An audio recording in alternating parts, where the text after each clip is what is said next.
சென்டிங்லேயே நீங்கள் போடுறீங்கன்னு வைங்க. சரிங்களா? இதுலேயே பண்ணீங்கன்னா ஒவ்வொரு மரம் கூட்டு போடுங்க. அந்த கடைசி இந்த கடைசி மரம் போட்டு ஒன்னே முக்கால் கேப் போடுங்க. சரிங்களா?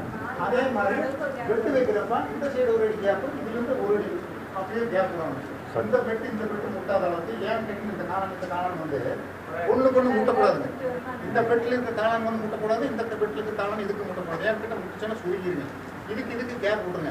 அதே மாதிரி இதுக்கு ஒன்னே முக்கால் அடி கேப் விடுங்க. ஏன்னு கேட்டிங்கன்னா நம்ம போகிறது சேவை மாதிரி நின்று பார்த்தீங்கன்னா இந்த கடைசி இருக்கு, அந்த கடைசி வரைக்கும் காளான் தெரியணும்.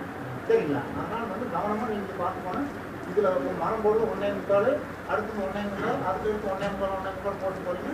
பெட்டினுடைய இது வந்து ஒரு அடி கேப் விடுங்க. சரிங்களா? இப்போ வந்து நம்ம 7 அடி சீலிங் இருக்குன்னு வைங்க. 7 அடி சீலிங் இருந்ததுன்னா இந்த கயிறு வந்து மட்டத்துக்கு வச்சுட்டு பூமி மட்டத்துக்கு கயிறை பார்த்துட்டு இந்த கயிறை வந்து